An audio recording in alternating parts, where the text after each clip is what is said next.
SoundCloud. There we go.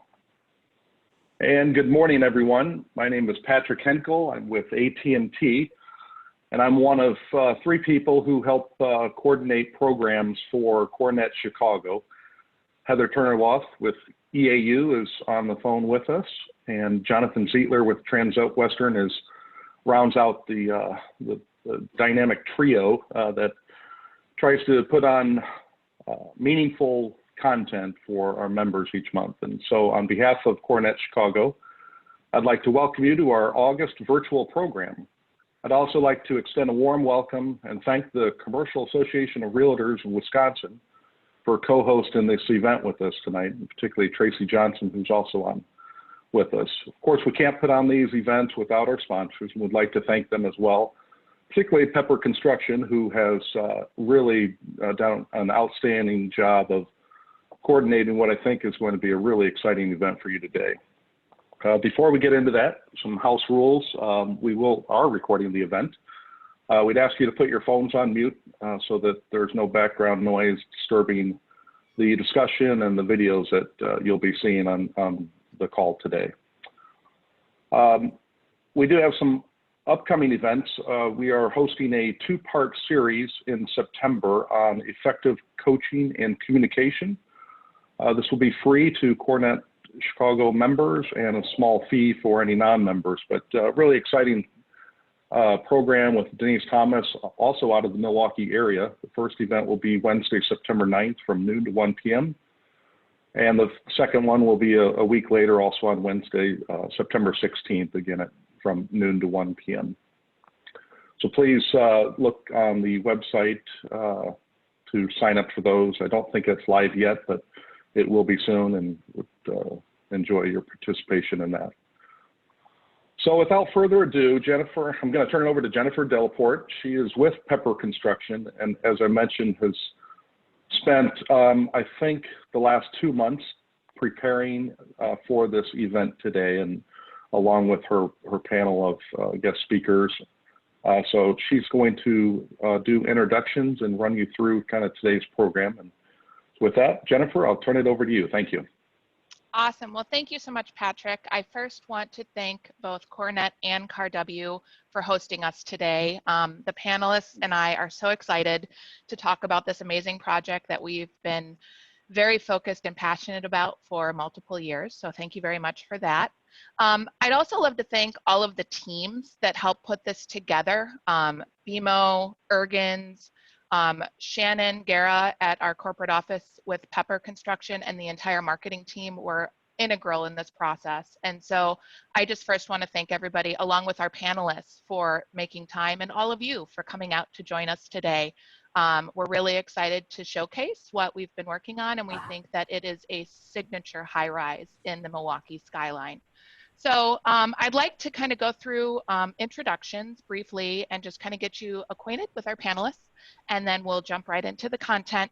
My name is Jennifer Delaporte. I am the Director of Business Development for Pepper Construction here in our Wisconsin office based in Milwaukee in the 3rd Ward. Pepper is a 90-plus year general contractor. We work in multiple market segments, and including office.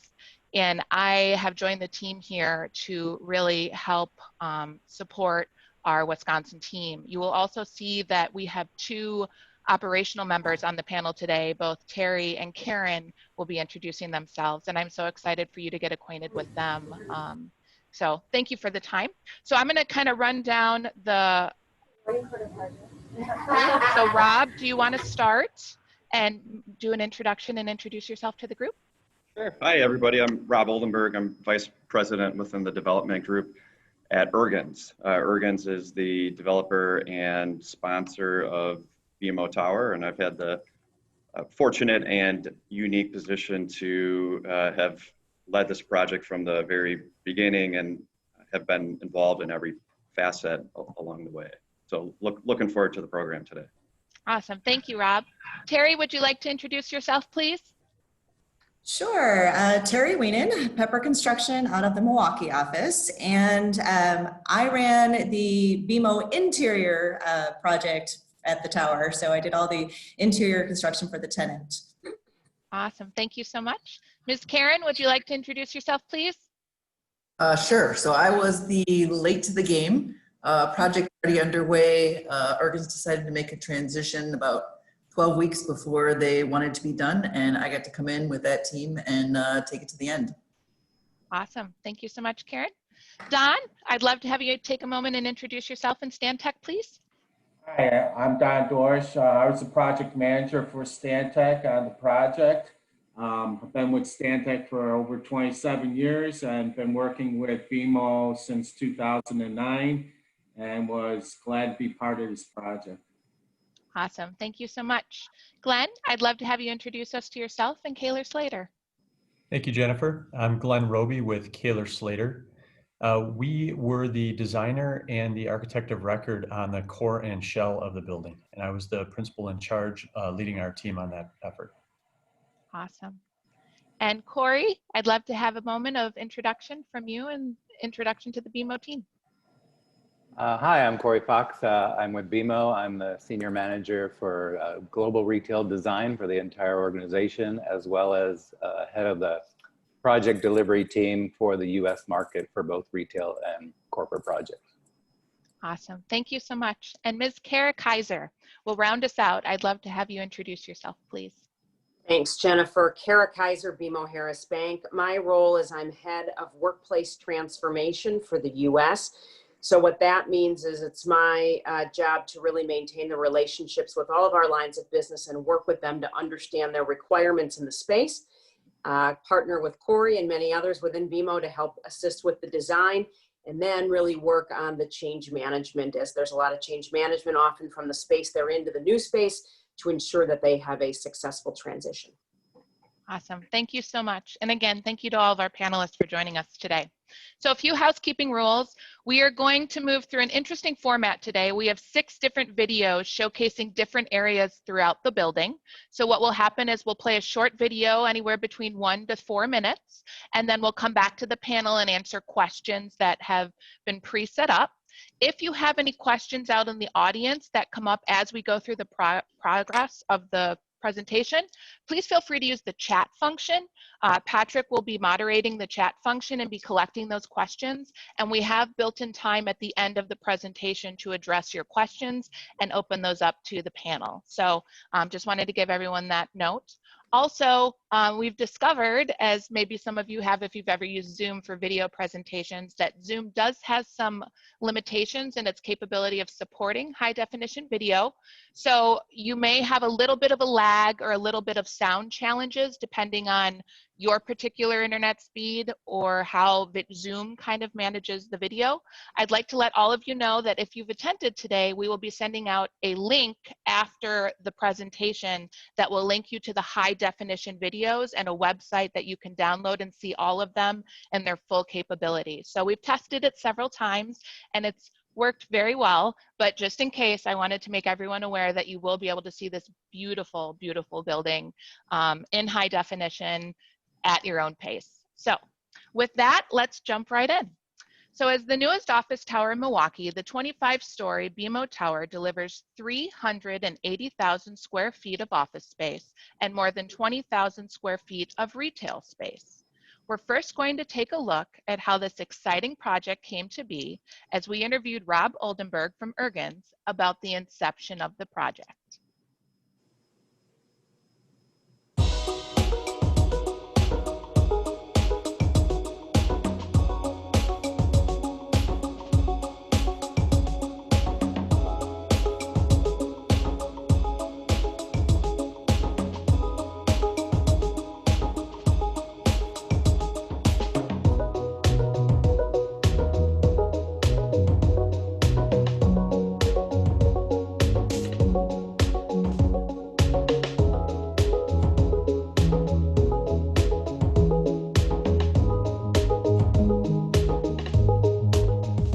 Hi, I'm Rob Oldenburg, Vice President of Development for Ergens. Welcome to BMO Tower, the newest office tower in downtown Milwaukee and the next generation of workplace in this region.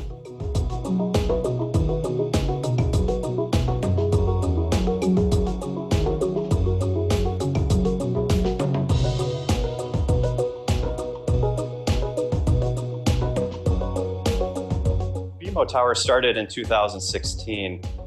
BMO had 2 existing office locations in downtown Milwaukee, including the former M&I Bank headquarters building. They were looking to consolidate those into a modern office tower. At the time, Ergens did not have a development site.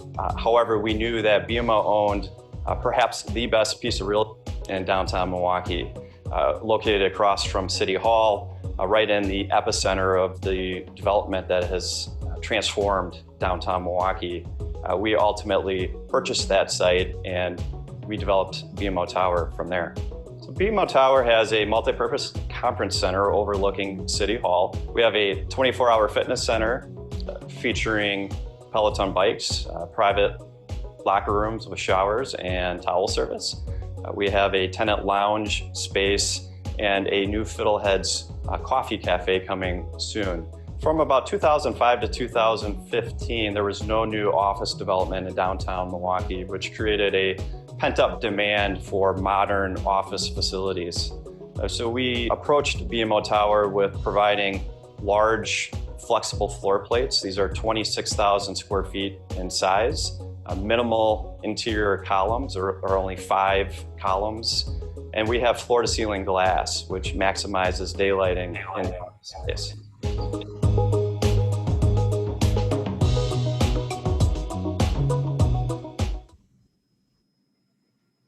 Rob, thank you for that wonderful introduction to the building. I think that was a great kickoff point. Corey, I'd love to start with you and explore what were some of the other options considered before BMO decided to partner with Ergens, and how did that partnership come to fruition? Yeah, when the project was actually being considered, we looked first at renovating the existing building, 770 Water Street. We also looked at relocating to new buildings, existing buildings that were a little more modern than our existing 770 Water Street location. And then we issued an RFP because we weren't really sure of which direction we wanted to go. And quite frankly, Ergens came up with the best idea, which was purchase our property from us and build a new tower next to the old tower. And they have a plan to restore that old building, which was equally as important to BMO for the future of that building as well.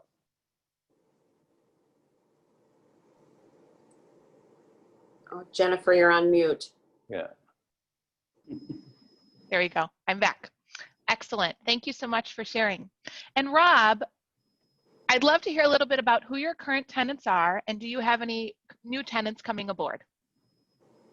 And to piggyback on what Corey said, it was a competitive process. And when BMO came in and acquired M&I Bank several years ago, BMO was extremely respectful of the legacy that M&I Bank had on this market. And it was really important to them that the headquarters building that was constructed in the late 60s, which is right next door to BMO Tower, was ultimately redeveloped in a tasteful way. And high-rise construction in Milwaukee, this is a conservative market, so it requires great tenants and it requires a significant amount of pre-leasing.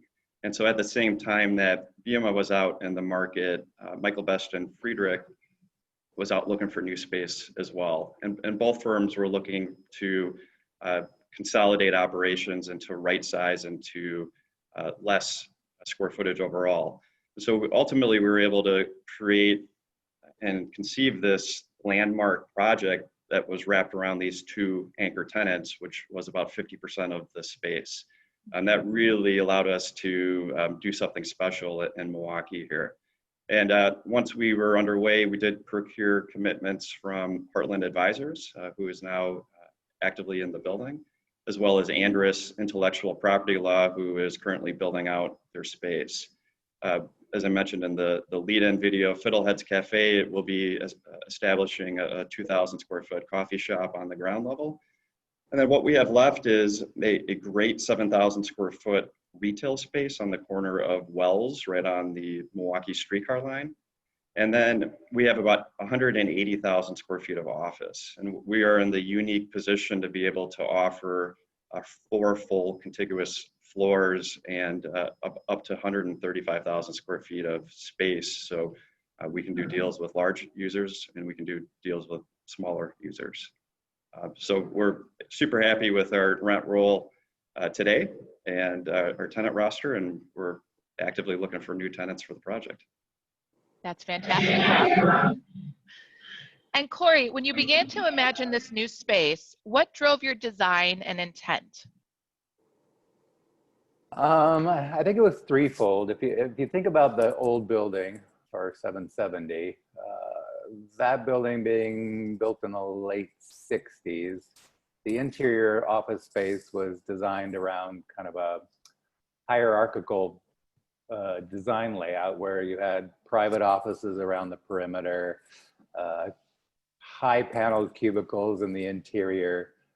So it was really geared toward individual work, like heads down, nobody interacts with everybody else. And so we looked at the design of the new tower specifically to the office space threefold. One is designing around the way we work. The other is designing to enhance the way we work. With third, the ultimate goal of attracting and retaining talent to the bank. We designed spaces that encouraged and fostered collaboration. We understood that during the workday, throughout the workday, you're doing different activities, whether you're in a meeting, you're meeting with a colleague for an impromptu discussion, maybe you're going to the Connection Cafe for more social impromptu discussions with colleagues, or maybe you're just meeting with another person in one of our focus pods or enclaves. So it was really to foster that collaboration, but also what we call impromptu collisions. So encouraging those where you may be walking around, going to your next meeting, or taking your laptop to go to a focus pod, and you see a colleague and that triggers an idea that you want to discuss with them, and then you immediately discuss that idea, and then it fosters new ideas and innovation.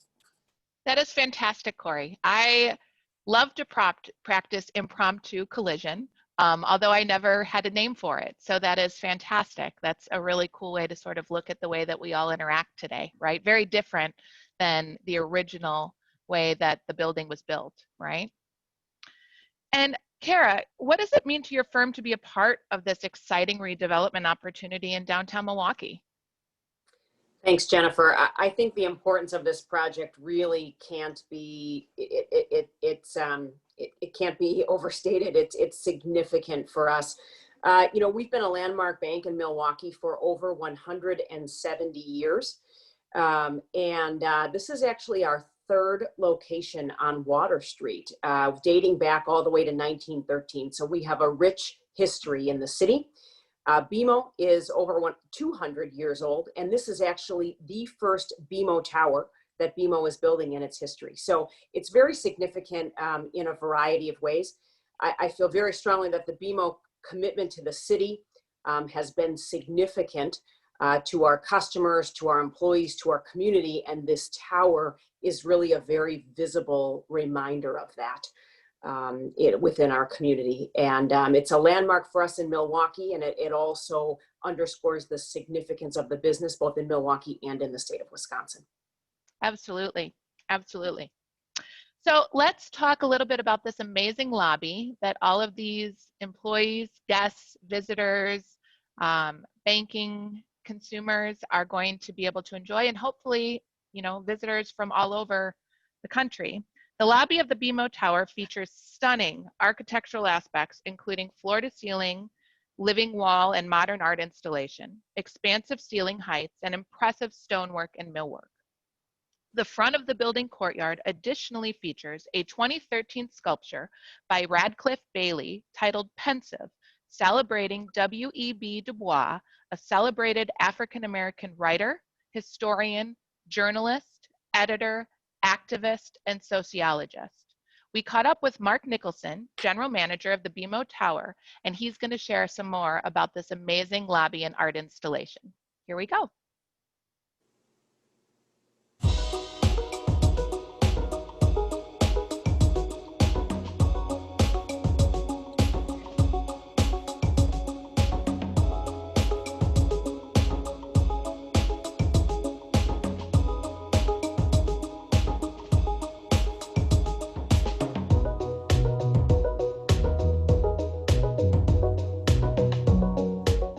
Welcome to BMO Tower. My name is Mark Nicholson with Ergens. I have the pleasure of being the general manager at the latest development here in Milwaukee. One of the things that we are exceptionally proud about with this development is the flexibility that it offers tenants in the marketplace. Some unique site constraints afforded the opportunity to create this lobby with a phenomenal volume. From Broadway and North Water, you have a significant grade change, and directly above us we actually have the parking garage. But within this lobby, we were then able to have the media wall as a focal point that really captures people's attention as they step foot inside the building with continually evolving content. We also have the natural light that's able to flood into the space with the point-supported glass, and it gives the people in Milwaukee a little snapshot of this prestigious lobby as they walk by the street. I definitely have a soft spot for the finishes, from the marble floors to the marble walls. You then have your wood and metal panel accents. It really creates this timeless lobby that is not going to date. That you come into the building in 10 years and it's going to look no difference to it did on the opening day. Other key features that we implemented into the development would be the destination dispatch elevator control, which is a touchless experience where tenants will check in by using an access card, and visitors can stop by our friendly concierge security station behind me. One of the key pieces is our customer service. We always want to engage and interact with everybody that enters the building to create that sense of place, and I think the security desk placement is a critical part of that whole design feature, where you can enter through the main entrance directly off shot or from the elevators that are positioned to my right. Art always plays an important part in Ergens developments. The pensive sculpture was actually placed on Wisconsin Avenue last year as part of Sculpture Milwaukee, and it was a piece that we really took a liking to. We wanted to create a sense of place in the plaza where people could pause, engage, congregate, and we wanted to have an interesting piece that would provoke conversation. And I think the piece has definitely done that, and it's been exceptionally well received, and we've received some positive feedback from the community. With regards to the main lobby, with the high ceiling heights that we had and the point-supported glass, we really wanted to create that focal point. We considered a still piece of art, but the more we thought about it, we wanted to have that continually evolving piece of content that engaged and kept people's attention. And through partnership with the folks at Milwaukee Symphony Orchestra, Milwaukee Ballet, the Art Museum, and Plum Media, who were able to create some really nice content, we arrived at a phenomenal piece that has been a showstopper, and we really want to thank Automation Arts for a fantastic install. There are definitely many unique aspects about BMO Tower. We've talked about the lobby and the media wall, which is definitely a focal point. We've touched on the expansive floor plates with only 5 interior columns, the floor-to-ceiling glass. They're all definitely critical components and help make a unique environment. But from my perspective, I feel it's so much more than the bricks and mortar. I think one of the key things we like to do here at Ergens is create a sense of place and community within our buildings, where we have that interaction with the tenants, and we really provide some active programming. We provide best-in-class customer service. We have the concierge security. The management team is in constant contact with the tenants. It's not when there's an issue, it's we're there to take care of their real estate needs so they can focus on running their buildings. And I definitely think that's what makes Ergens unique.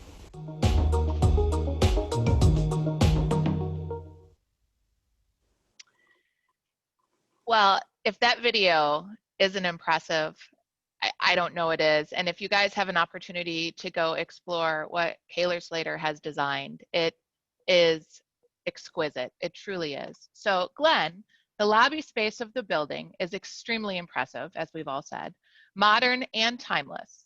Where did Kaler Slater draw their inspiration, and how did the team work together to make this building so remarkable?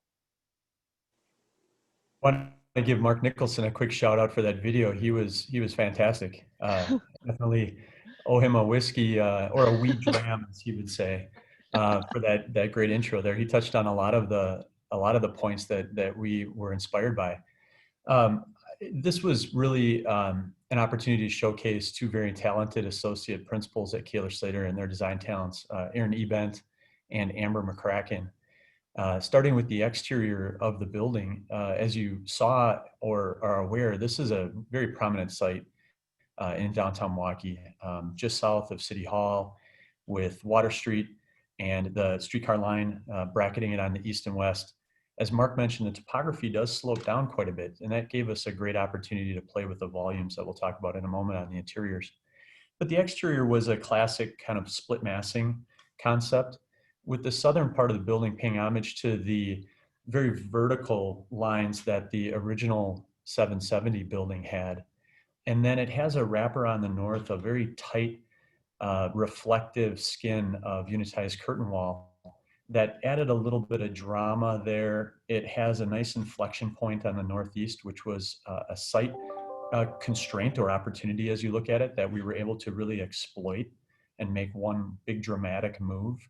And then we were able to really elongate the proportions of the building by bringing that tight skin from the skyline all the way down close to the street.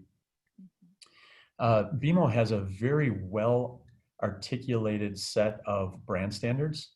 And so it was important for them to be able to have the signage where and how they needed it, both at the top of the building and down at the pedestrian scale. So as we came down in the building's design near the flagship branch bank, there was a lot of attention paid to how that would scale and be experienced along the sidewalk there. So as Mark mentioned, coming into the building, it was really thought about the experience all the way from the sidewalk in, very transparent skin, purposefully pulling you into the building. We had the opportunity to play around with a really nice volume there. So special attention was paid to the proportioning of the space. High quality materials, very careful detailing not to get in the way of it. Worked with Mark and his team to make sure that the operations were supported with the design, of course, through their concierge service. And then there was always this idea of this dramatic anchor at the terminus of the space. And we were very excited that we were able to have this dynamic element, and the partnership with Ergens and Plum Media and all of the content that they created. It's fantastic to go in there. It's different every time. And I know they're going to have the opportunity to keep refreshing that as the building and the tenancy evolves. You know what's really funny about that is when we did the interview with Mark, we didn't set up the video to do anything, other than naturally rotate. And when he started talking about the partnership with the symphony and the art museum, it naturally happened. And so we were all smiling and laughing, going, it's the video gods, smiling upon us to showcase this amazing partnership. So I totally agree. That was very cool. Don, what inspiration did you draw from the tower design that you incorporated into the BMO tenant space designs with Stantec? Oh, you're on mute, Don. There you are. There I go. I think our team took the modern design of the building and inspired the design of the interiors. Certainly the floor to glass ceiling inspired the design with the higher ceilings, allowing natural daylighting, reducing lighting requirements, and enjoying the spectacular views of the city. With the workstations along the perimeter of the glass and interior and glass fronts on the interior, everyone was able to enjoy the daylighting and views out to the city. This was especially true on the first floor retail bank, where we were able to continue the 21-foot ceilings of the lobby into the bank, creating a grand banking hall, essentially, a modern grand banking hall. This allowed great vistas from the outside of the building into the bank, to see the wraparound display that was on the island and the super graphic of the Milwaukee Home Bridge behind the customer service stations. We also brought in some of the materials from the lobby into the bank, which was the blue panel walls, which kind of transitioned the lobby finishes into the bank finishes. We also enjoyed taller ceilings on the 11th floor. We were able to achieve 11-foot ceilings because of the taller glass vision panels on the building.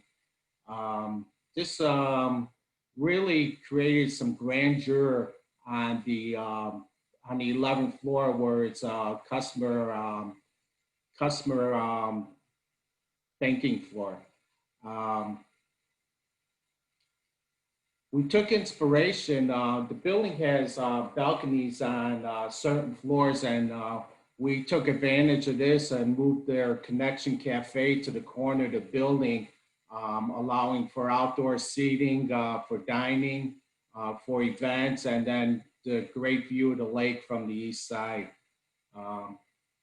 So I think in all, the design was driven by a lot of the materials that are in the base building. We actually mimicked the lobby finishes on the BMO lobby, elevator lobbies, by using stone floors. We used white rock panels in lieu of stone or marble walls, and then still had the accent wood panels for features. So it's really a seamless transition between the lobby into the BMO elevator lobby floors. In all, I think both the building and the interiors turn out to be a match for each other. Absolutely. Absolutely. And we'll talk a little bit later about BMO's charter of right to light and how that's a key part of the way that they design their spaces. And I will say that Kaylor Slater definitely gave you a lot to work with, right? With these amazing windows from a right to light perspective. And of course, this branding that lives throughout the building. Kara, I'm gonna go to you really quick because you and I chatted about when the BMO letters went up on the building. And, you know, Glenn had referenced that, what a big day that was and how exciting it was. So if you could just really quickly comment on that, because when you told me that story, it just really solidified the excitement I think that everyone here in Milwaukee had around this building, but especially your team members.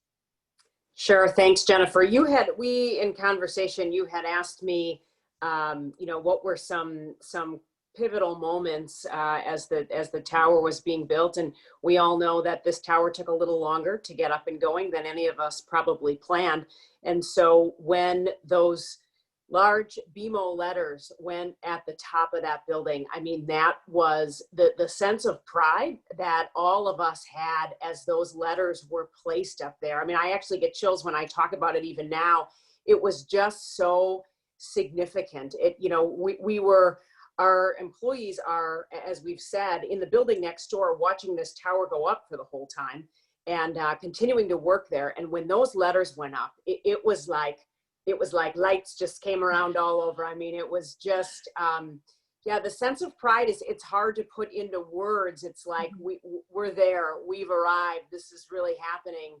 And the entire beauty of the building, it's so fantastic to me. I actually love driving down Water Street, and Glenn, this is an element that you built in. The building actually kind of arcs out almost, and it is so cool to see. There are so many really neat architectural elements of it. That's one of my favorite. But when those letters went up, and it's clients of ours that created those letters, we actually have some of our employees with pictures kind of inside the O and standing on the B, you know, before they went up, and they're quite large, as you can see when the people are next to them.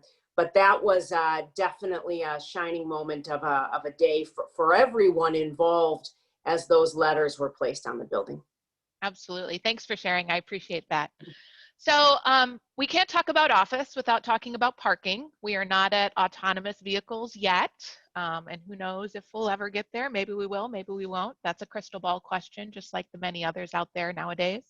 But Ergens is known for creating extremely technologically advanced parking structures focused on concierge level safety and functionality. I have to tell all of you, when I interviewed Mark Nicholson about the parking garage, I thought we'd just talk about some ratios and a parking, and like, it was one of the most riveting interviews that I think I've ever done, and especially about a parking garage. And so we are going to go back to Mark Nicholson in this particular interview as he explores the strategy that went into creating a second to none parking experience.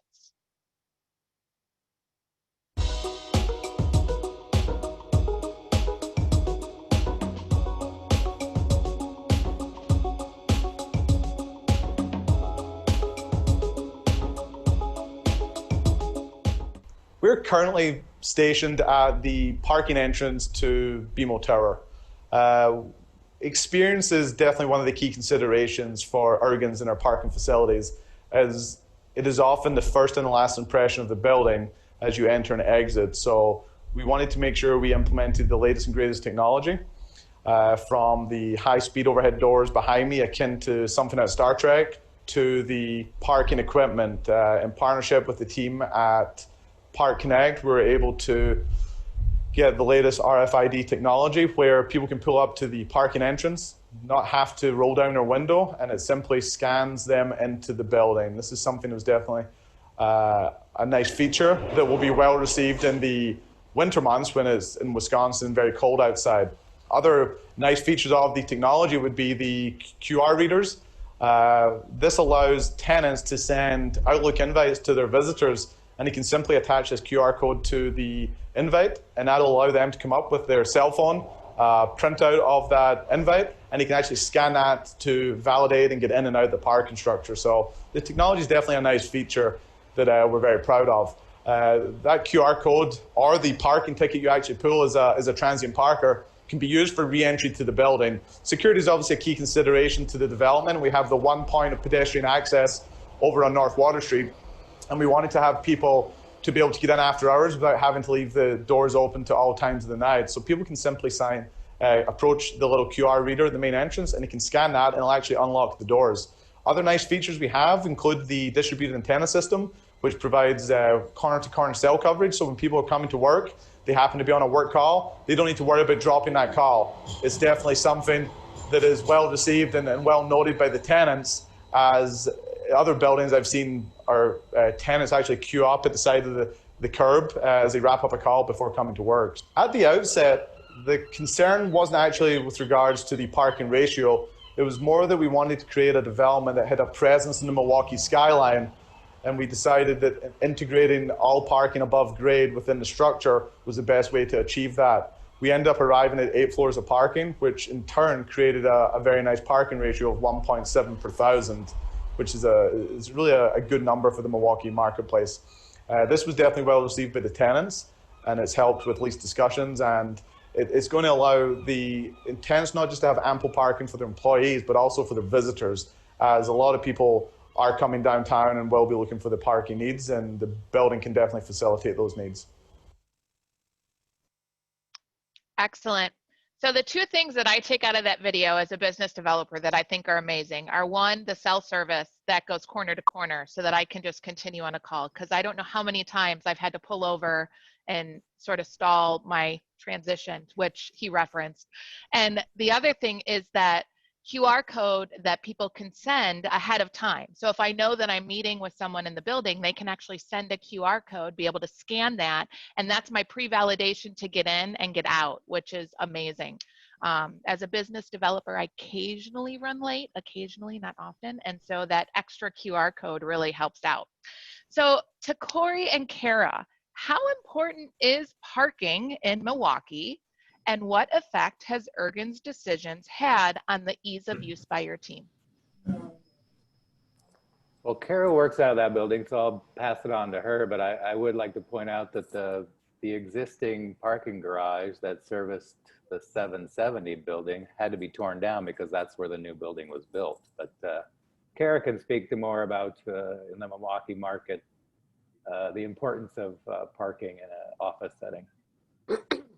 You bet. Well, the Metro Milwaukee business community, it's a drive your car to work community. And I think growing up in Milwaukee, I didn't know any different or think any different. But Chicago, as a comparison, is not. Most people commute in through various means of transportation. Not one of them is typically, on generally speaking, more people are using public transportation than not. Milwaukee parking almost became a dirty word, if you will, among our Chicago colleagues, because it's just such a different philosophy in Milwaukee, as an example, as compared to Chicago, because everybody drives their cars to work in Milwaukee. And so having a place to park, knowing where that's going to be, and then how does that impact how your walk or your commute to the office is just a significant factor for Milwaukee employees and for our BMO employees. As Corey noted, since the parking garage was taken down for the entire time during construction, as it was, our employees were parking in all different areas around the city. And the city was able to accommodate that, and we were able to work with other places to do that. So you can imagine then having that, opening the tower and then having parking right back in the building again, and to have a state-of-the-art facility. It was highly anticipated among our employees, to say the least. And that is, there was a big learning I had out of this, was every city is a little bit different as far as how people commute in. And when you have a city like Milwaukee, where people are absolutely reliant on their cars, the parking structure becomes that much more critical to your tower facility. Absolutely. Well, Rob, in addition to all this really cool stuff that we've already talked about, I understand that I can actually get an on-site car wash if I am a tenant in the building. And you also have a bike spa that you're developing for those that are, sort of local and commuting in by bike. Can you talk a little bit about these amazing features, please? Yeah, well, we live in a society that really values convenience. And so while the conference center and the fitness center are very important amenities, it's some of the finer details of the project that really set it apart. And we put a lot of thought into those details. And one of those is your experience within the parking structure. And so we've partnered with a local vendor that will wash and detail your car. They'll pick it up from you valet style. They'll drop it back off, and you can have that service performed while you're at work. If you come out to your car and you have a flat tire, there's an air compressor on site to help you out.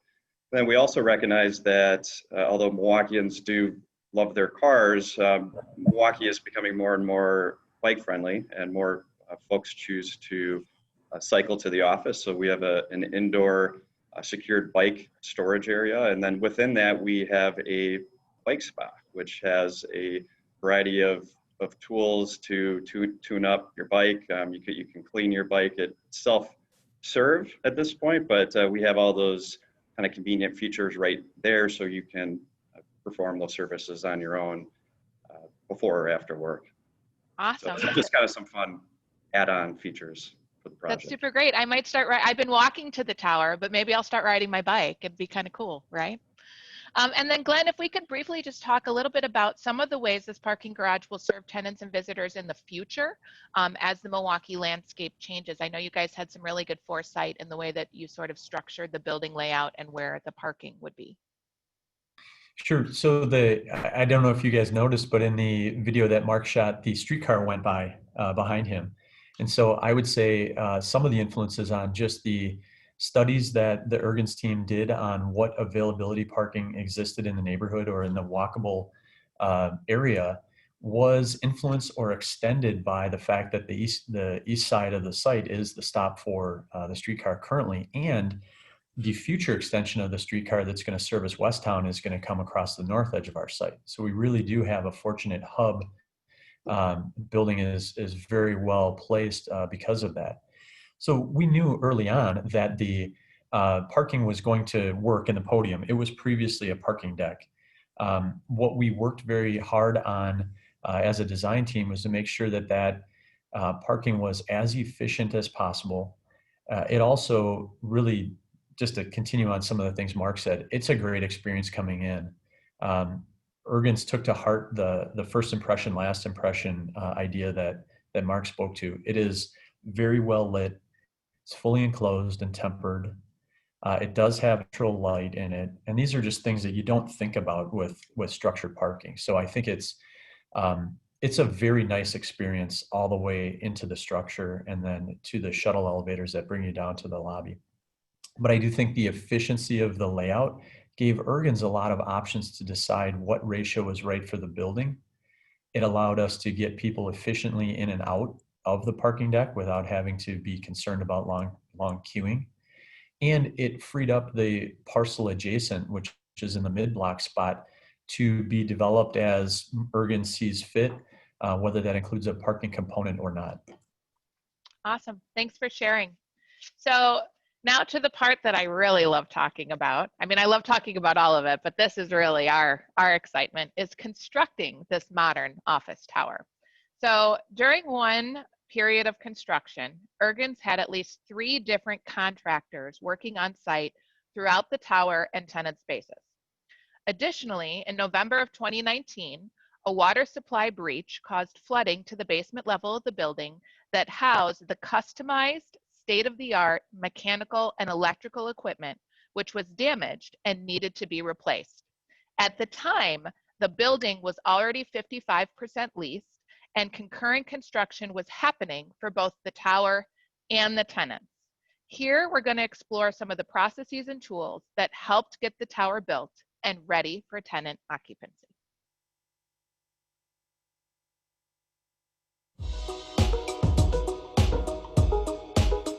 In high-rise construction, worker productivity is key. Here we had over 200 contractors using a single elevator in and out of the building. So organization and communication were key. All contractors checked in with security through a single access point to the site.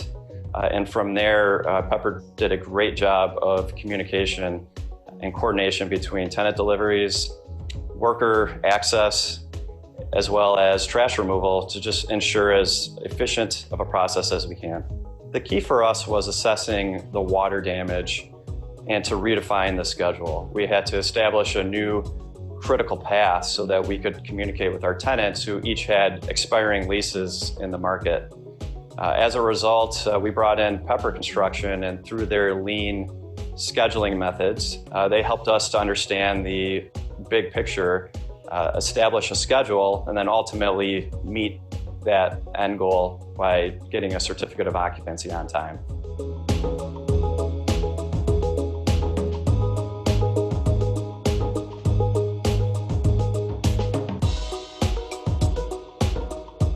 Starting up a high-rise is normally a once-in-a-lifetime experience. I'm fortunate to be on my second high-rise startup, but I can honestly say in the midst of a pandemic, I don't think this will happen again in my lifetime.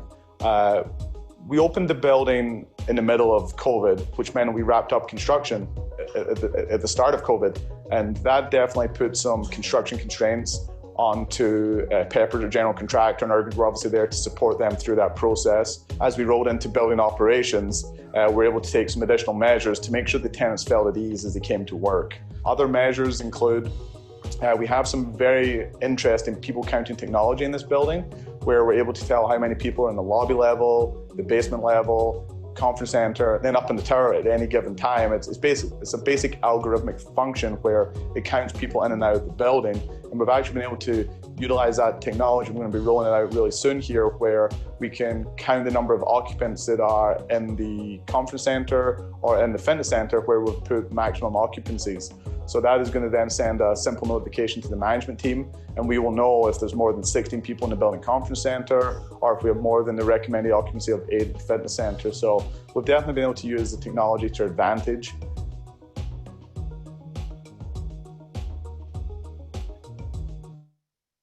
So it looks like there's some really insightful technology there that's going to assist with addressing COVID-19. But I would love to first talk to Karen and ask you, do you have stock in 3M? Like seriously, what's with the stickies? And what are we looking at in those photos? I know that's something new and unique that a lot of people don't typically see in construction. It's a method that I brought from some time I spent in California.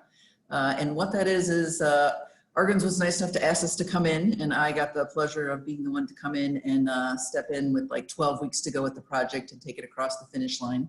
And not being as familiar with the project previously, I needed a method to be able to figure out what scope was remaining, figure out what the problems were that maybe some hurdles that we had to overcome, what was stopping us from getting everything complete, and then put together a plan that was going to give us a reliable end date.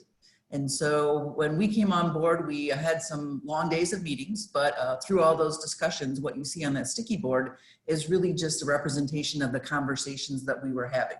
And so we were having those conversations. The other awesome thing that I don't always see even with this process is the owner was very engaged. Mark was there, his facilities team was there, the construction team from Ergens was there.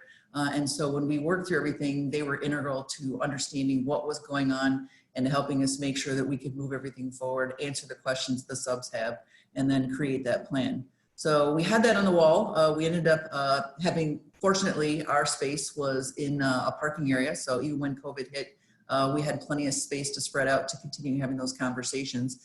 Once we come up with that plan with that process, what we do is we convert it then to what we call a daily huddle, which is even for a project of this size and what we had to do, we were able to keep those meetings to about 15, 20 minutes.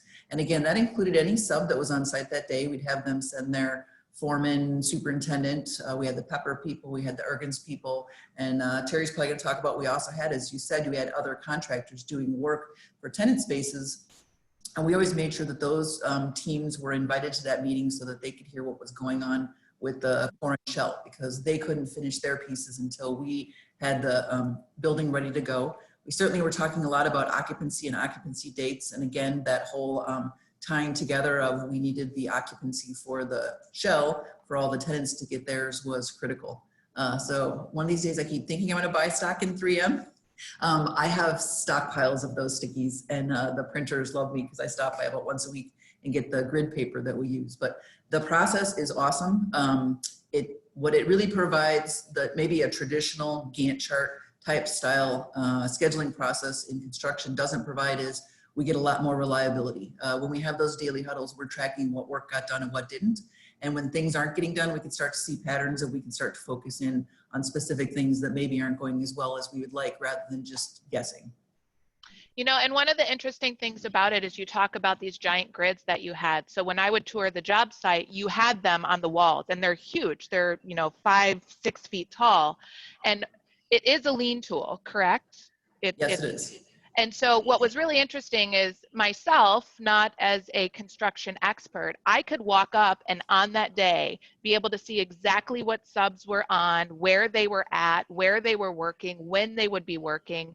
And I know that the way that they were positioned, whether it's straight or turned, gave indications of whether things were, on task or needing to be adjusted, or critical path, or things of that nature. And so what I think is amazing is Rob touched on this open communication and collaboration, and having over 200 people on one job site. It really seems like something so simple, but that simplicity, I think, is what made it extremely successful. Would you agree with that? Oh, I would definitely agree. I mean, I'm still amazed and impressed with when we got on site and started understanding all the things we had to do and uncovering all the things that hadn't yet been done. And we had kind of given a date, we kind of set a date. Even with COVID, I think we were able to finish within a week of that date, even with, inspections stopping for a couple of weeks. So I think that just tells you that that process works great. I've had amazing luck with it. It helps us, again, give a client something that's really important to them. And I'm very happy that Ergens then was able to finish when we told them we were going to be able to finish. Awesome. Well, thanks for sharing. And then Ms. Terry, again, we were talking a lot about this communication. How did you work with Karen and the other teams? You were working on the tenant build out months before, from the very beginning. How did you make sure that there was communication and all of these things could be clearly communicated back to Ergens and the BMO team as a tenant representative? Yeah, so we do have weekly meetings with Ergens and BMO, which I'm actually supposed to be at right now. So I'm missing today's. They're continuing, they're ongoing yet, for another couple of weeks. But like I said, we had those meetings, we had vendor meetings, we had coordination stuff, but like Karen mentioned earlier is the daily huddles. It was huge. It was a huge help for all of us. We can go see what's happening, ask the questions and get an instant response from the subs as far as, I can't do that because, or it'll happen here and here's why I can't do it sooner. So, and then I can adjust my schedule based off of what I'm seeing on her schedule. So it made it very easy for us to adjust and, or like I said, understand what's going on and why like a deliverable, like a louver in an exterior wall isn't installed or can't be installed when I need it by. And then I know that you guys had some really cool apps and technology. I know that in that video we saw these sort of wonky still pictures, right? But they were 360 pictures is what they really were. And that's a tool that Pepper uses to give regular progress photos. And if I was a client and saw it not as a still, I could look anywhere in the space and be able to see that. How much did technology and the apps and sort of those types of tools play into your communication? Very much so. So those pictures, like I said, they're 360 pictures from Struction Site. That's the name of the camera. So it takes, you stop, you hit a button and it spins around and it takes a 360 photo. So those pictures are taken weekly and sent to, we email them every week to BMO. And so that when you actually get the email, it shows like a plan of the like a floor plan and where that picture is taken, and you click on the button and then you can turn and look any direction from that spot. So it doesn't look wonky when you're looking at the actual thing, but it looks so much better. But it was a great tool for us to communicate with BMO, who couldn't be on site weekly, or they're in Chicago or they're in Canada, and they wanted to see the progress of what we're making, so we can send those weekly pictures to them.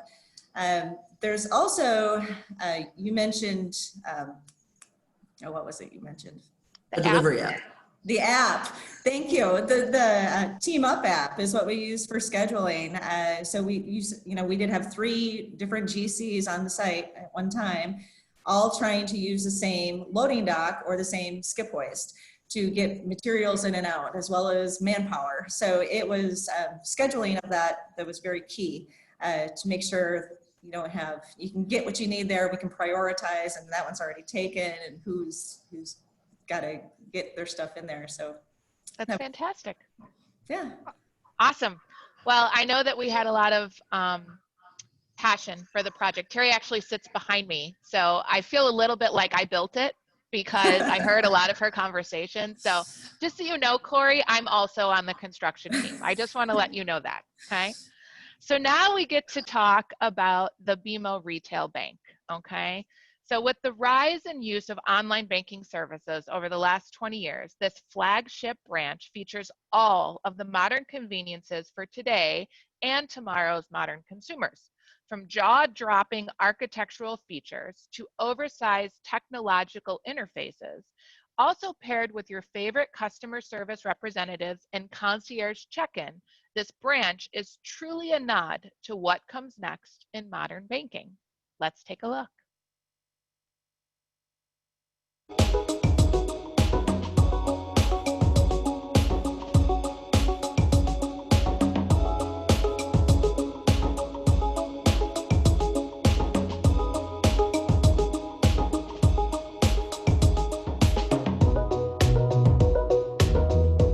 Hi, I'm Kara Kaiser, Head of U.S. Workplace Transformation for BMO Harris Bank. As banking services have evolved to become more mobile and digital over time, so have the needs and expectations of our clients. What you see here in this bank branch is really an adaptation of just that, the evolution of the changing needs of our clients and how the bank has adapted to that. Behind me, you will see our customer service stations, where they are personalized and individual to serve each person who comes in to conduct a transaction within the branch setting. We also have more private and reserved areas where our customers can come in when they need more of a consultation and sit down and have a private conversation. One of the terrific features of this office is our wraparound digital media that we have that really brings our brand and our culture right onto the streets of Milwaukee, as those outside our branch really get a view into who we are and what we do here at BMO Harris Bank. We are extremely excited about this brand new location right here in the heart of the city of Milwaukee. This branch has an entirely different feel, that it's modern, it's new, it's updated, and it's also allows our financial services professionals to deliver both an effective and an efficient delivery of service to all of our clients and anyone that walks in here.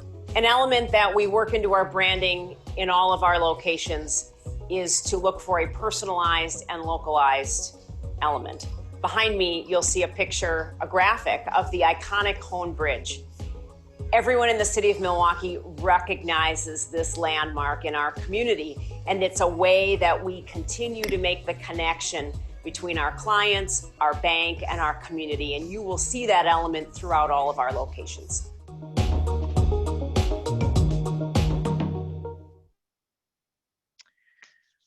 Awesome. So, as I toured the space, I really felt like this team blended this new school and this old school. I'm kind of a troglodyte. I'm not into technology. I still like to go to the bank. Maybe that's just the Gen Xer in me, right? But like my husband, he's an Xennial. And so like he loves the ATMs and the phone banking. Like, so I feel like both of us could go to this bank and be perfectly comfortable. He could go to the ATMs. There's like a whole bank of them, both in the lobby and as you enter. And I could go see the concierge and talk too long and, you know, spend the whole day there. So Corey, tell me a little bit about how this branch services a wide variety of your diverse clients. Well, I'd like to start first with telling you about our basis of design for our retail facilities. Is what we our guiding principle is really to promote those deeper, more meaningful conversations with our customers. So whether you're in there to, as you said, use the ATM or go to a client service rep, we provide different levels of meeting with our customers, whether it be an open desk, a client meeting room, the CSR pods, the concierge kiosk that was noted in the video, where a banker can do triage or quick analysis of the needs of our customers when they walk in the door. And what you didn't really see in that tour is on the back wall and within the behind that space where the large scale digital is, we have more private spaces. And Rob mentioned earlier, because of that site, because it's a sloping site, we were able to put more back of house and more private client meeting rooms in that back east area or northeast area of the space, where there were no really windows because of the sidewalk sloping up as you walk toward Broadway, I believe it is. So the site lended itself to design our retail space to fit the needs of creating those deeper, more meaningful conversation, and allowed us to provide those different levels of private, semi-private, and open spaces to have those conversations. Absolutely. I'll tell you, I love that the wood wall with the bent screen. It's really exquisite. And every time I go, I just look at it and think, how did you design this? How did you build this? And you're right, there's that space there, which is, I just want to go in there and hang out. I don't know if I could go in there for a while.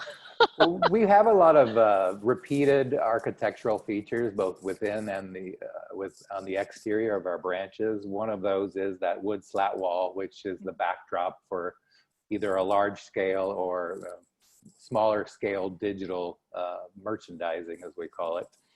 But I would like to we had a previous conversation about the exterior and the base building design. And I'd kind of like to give a shout out to Kaylor Slater and Ergens, because they were open to and willing to accommodate incorporating a branded architectural feature into the building outside of our branch, which is this blue portal, which we ideally like to apply to all of our branches where it's usually freestanding branches. Could be a storefront, but you'll notice in some of the videos, there's that blue band that wraps around both the exterior and then continues on into the building lobby. Mm-hmm. And that's our blue portal, which is a branded feature of our retail facilities. Fantastic.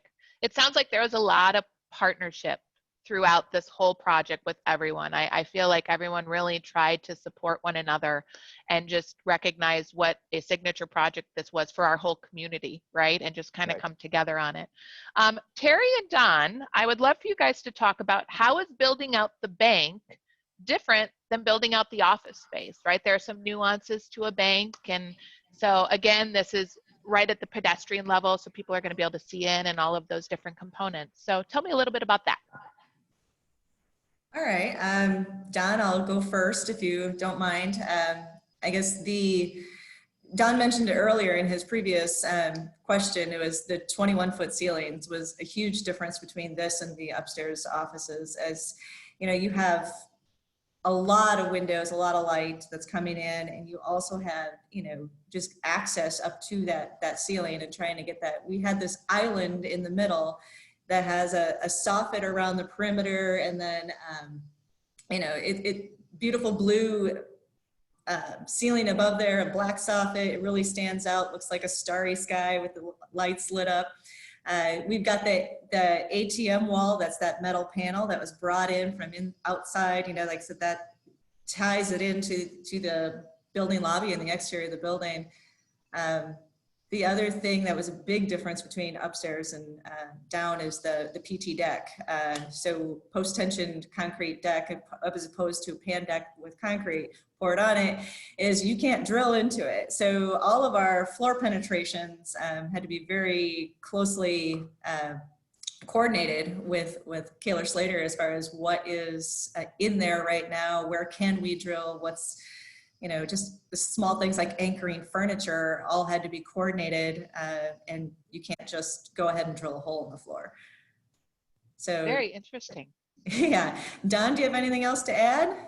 Yeah, I think you hit on a lot of the difference in design details, but I think the biggest difference was the coordination and attention to detail that the retail bank required in order to pull off the construction.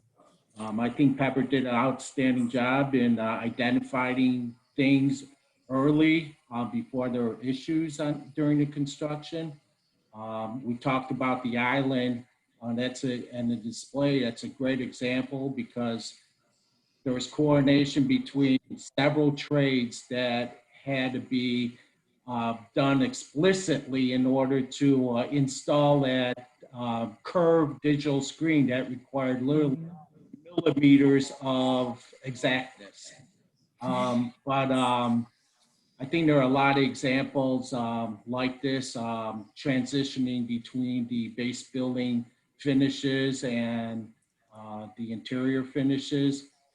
Again, Pepper was ahead of most of these issues, and when there were questions and issues, we got them resolved, and I think the construction speaks for itself. Well, thank you, Don. We think the design does too. So, and then with that, to your point, there was this partnership, like there were finishes from the lobby that would carry into the bank. And we've touched on it a little bit in our answers, but I'd love to kind of just get a quick sort of comment, Don, from you and Glenn on how you guys kind of created that partnership or collaboration and making sure that Kaylor's design kind of carried through and yours carried out. I know we talked about the blue arch, but I'd love to hear a little bit more about that partnership. Sure, I can speak briefly to that, and Don, please jump in if you like. I think the biggest thing that gave us the opportunity to be successful here is that we knew the importance of this really showcase space that was going to be in the first floor right from the onset, with a very well articulated brand standards. It armed our designers with what they needed to come back to the client group, in this case, a very diverse client group, to say, here's some ways that we can preserve your brand and integrate it into the building design from the exterior, and then wrapping and integrating it into the lobby experience as well. So that gave us a really good head start. They are very clear on what their brand standards need to be. It's very important to BMO, and that added some clarity so that we could be productive right away. Awesome. Don, any other comments? Yeah, I think what helped us was actually having the base building Revit model early in the process.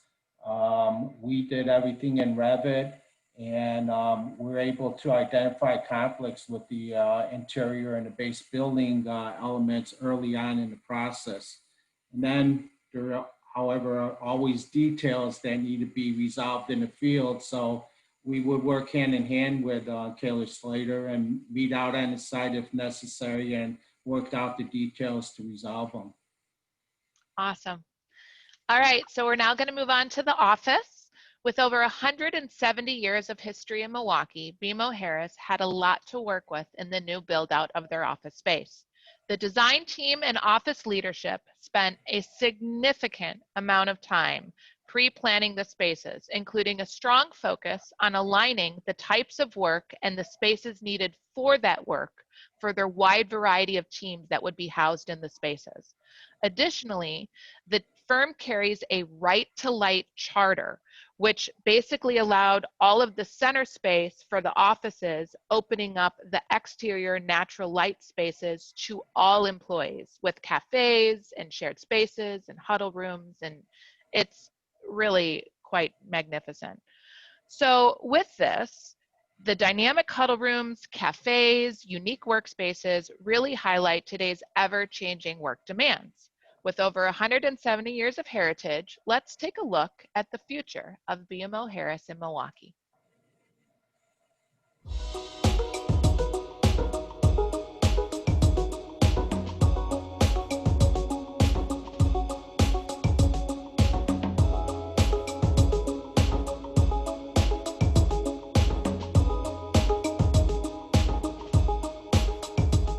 Given we've been here for over 170 years right here in Milwaukee, we had a lot to work with. And so we were able to bring a number of items from our heritage and our past into a number of different spaces throughout both the branch and the 4.5 floors of office tower space that we have here. So we have a number of nods to our founding members of this bank, as well as a number of the historic events that took place throughout the history of the bank. We have a number of it located right here on the client-facing floor, as many of our clients have been with us on this journey as well, and they also can experience the history and the nod to our culture as it shaped who we are as an organization today. Our previous building was built 50 years ago, and much of the interior still reflects how it was built 50 years ago. What we know today is that our employees, our clients, we operate, function, and act quite differently today than we did 50 years ago. So building this new building was an opportunity for us within the office space to also evolve and design it for really reflecting how people work more effectively and efficiently today than the previous space offered to us. So that space today does incorporate fewer offices and more open workspace. I'm located here in one of our wellness rooms. A room like this is really foundational for all of our spaces that we are accomplishing throughout our footprint. What we have here in this room is a large chair, and actually a second chair, should they be needed. We also have a counter with a sink and a refrigerator. So you'll also notice there are no windows in this room. So this is a very private room. It is a non-bookable room, so your record of a name or anything is not listed anywhere. And there is an indicator on the outside of the room whether it is occupied or not. People use this room for things, perhaps if they have medications that they need to store or administer throughout the day. You have both a refrigerator and a sink to accomplish that. New mothers often use this as a lactation room. Again, you've got space, you've got chairs, you've got the sink and the refrigerator. So This room, particularly with a larger employee population here in the tower, this room gets a lot of use and is well utilized within our space. Right now, I'm located in a quiet room. And this quiet room, as you can see, there's quite a bit of space here on the floor. All that's located in here is a couch and a table. This room is often used as a prayer room in many locations. It's also just a quiet room, just as the name would indicate, if you need to just get away for a moment and just have some time to yourself.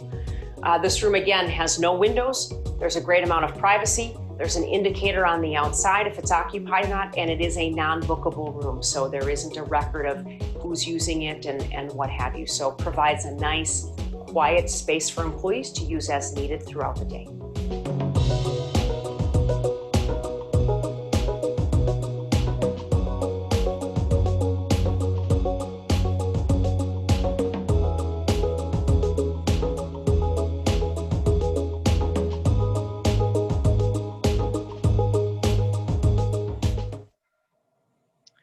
Awesome. So Corey and Don, what are you most proud of in that space? Because there is a lot to be proud of. I'll speak first, Don, but I think I'm most proud of is our ability to integrate both community and heritage into the design. And we localize all of our projects. Kara pointed out in the retail space with the large scale graphic of the Hone Bridge, tying ourselves to the community, you know, indicating how important the community is to us. You may not have seen in the video that Kara did of the office space, but there were kind of blue wall covering graphics that were actually maps of all of the neighborhoods in Milwaukee, and meeting niches and enclaves and the connection cafes. So again, that connected us with connected the employees to the community and indicated the heritage of the bank, but that also ties into the community as well, that heritage and the way the community and the heritage of the bank grew together over the last 170 years. So I think that's really great how we integrated that into both spaces. Yeah, and when we send out the link with the videos, if you guys rewatch it, I think it's like the 4th or 5th still as we go through the montage, there's one of the banquettes and it has 3rd Ward, I think is the one that it showcases. So you can kind of see that map that you're referencing, which I thought was really cool because, you know, our office is in 3rd Ward, so I was ecstatic about that. Don, you want to chat a little bit about what you're most proud of? Well, I think the overall design speaks highly to the BMO new workplace standards and workplace experience. I think Stantec's most proud of how we transform BMO's old space into this new workplace environment. Kara's team did an amazing job in selling and getting buy-in from senior management on the new workplace experience. And I'm proud of our Stantec team that implemented the new BMO workplace and finished standards into this modern and timeless design that BMO could enjoy, hopefully for the next 50 years. Another 50, right? That's our hope, at least. Absolutely. Excellent. And I do want to touch on this right to light. I know that it was a guiding principle in the design. Kara, can you talk a little bit about what that means? We have all of these beautiful photos with this, you know, beautiful sunlight cascading in. Talk to me about that, please. Sure. Well, we've referenced it a few times that it is a critical component in our planning. And Glenn mentioned early on that you've got floor to ceiling windows on all the floors. And how the space is designed is truly a significant departure from the space that our group was in previously, as referenced. You know, more traditional office space is going to have offices located on the perimeter, and those are the groups that have access to light. And that's how it was in our old space. We had lots of people in walled cubicles, lots of people in inboard rooms that had no light whatsoever. We had people working in spaces where they'd go all day, never see the light of day. And it's been well documented that access to natural light has many positive implications on the workplace, on worker productivity, and on employees in general. And so you see that in our space. All of the private offices and meeting rooms are inboard within our space, so that the access to natural light is enjoyed by literally every employee in the space, on every floor, and in all of our areas, be it our Connection Cafe, be it our general workspace, and even in the inboard offices, they have glass. They have glass walls that are adjacent then to the open workspace. And we do have some shading on there for privacy within those spaces, but the natural light also gets into those enclosed rooms inboard. So I would say when you enter the floors, and you probably even experienced it yourself seeing it on the video, it's the thing that stands out the most to you as you walk on. It's almost like a smile instantly comes on your face when you enter those floors. The other thing that the space really offers is a significant amount of choice for our employees to how they work. So every workstation, be it in the open workspace or in offices, has the sit-stand ability. So you've got choice in literally how you function individually each day. And then there's a variety of meeting rooms designed, different individual spaces, different spaces for groups, large and small sizes. And then there's also unique, as we gather the requirements from the lines of business, we developed unique things within the space. For one example of that would be, we have what we call a quiet room, or actually a library. And the library is an enclosed workspace with multiple workstations where the rules of that room, if you use it, are you must be quiet. So if people want access to a quiet area, a heads down, you can go into that library, that we call it, and there's no noise in there. You can't talk on the phone, you can't have music playing. So people who want to opt into that type of environment, you've got access to that. People who want to opt into a collaborative environment, you've got access to that. So depending on the type of work that you need to do on any given day, the whole theory was that you've got a choice in how you work for the day, how you will work most productively to accomplish that and bring things, increase the speed to market with which we can bring our work. Excellent. We did have one question come in, and that is, what is the seat count versus the head count in the space? Can somebody field that question? I can take that. We've got about the seat count that we have for individual seat counts with workstations and private offices, I believe is approximately 703, approximately. And we have today, we have, like most firms, we have a smaller percentage of people working in the tower today. We have, interestingly enough, if we go back to Milwaukee being a driving community, as we compare our return to work percentage of employees in Milwaukee and other cities, we actually have a higher percentage of employees coming back to work in Milwaukee than we do in other cities across our BMO footprint, largely because of the access we have with driving. Our employees largely aren't relying on public transportation, and the challenges that incurs during the pandemic, post-pandemic time right now. So we have a higher percentage of employees working in the Milwaukee Tower than we do in other cities right now. So we have consistently had, close to 100, between 60 and 80 folks that are coming into work on a regular basis right now. And that's, again, more than 10% of the space that would offer. And Excellent. Jennifer, I might add that we designed that space to be a 1-to-1 ratio in the beginning, mainly because we were taking the Milwaukee employee base from a very old building where it was a 1-to-1 ratio and assigned seating, assigned workstations. The concept behind our new workplace is not necessarily assigned a location, because throughout the workday you may be moving around to different varying workspaces. But in the beginning, we wanted it to be a 1-to-1 ratio, so people had a sense of place and belonging. And over time, we think that will diminish. And as that location grows in number of employees, that ratio will increase to maybe 1 to 1.5 or something, so that we don't need to add on or build new space. As we grow that market and hire more employees, we can just work within that existing office space. Absolutely. So we have just a brief few moments. We're going to do one more request for questions. So use that chat function. I did want to thank Cornet and CarW and all of you for attending today. I don't know about you guys, but I had a blast. It was super awesome and super exciting. I'd also love to thank all of our panelists. You guys have been stellar, and you're unbelievably amazing thought leaders in all of your industries. So thank you for your time.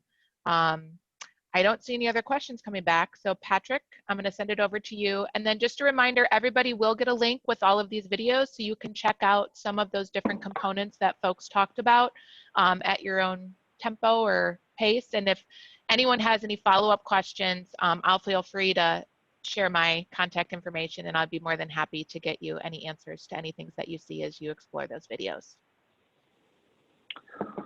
Jennifer, thank you, and a huge applause for not only the work you guys did, but the technology that worked right along with it.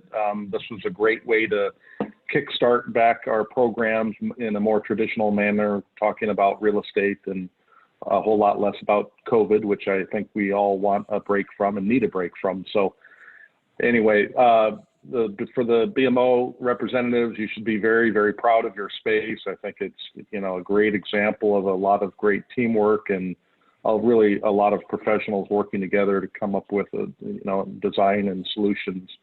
I'd love to talk to you later about, you know, sort of the nervousness you had about maybe not meeting the dates or getting tight on the dates of moving in and leases expiring. But anyway, thank you again. Appreciate it. Appreciate everybody's participation on today's event, and have a great Thursday, everyone. Thank you, everyone. Be well. Thank you. Okay, bye. Thank you.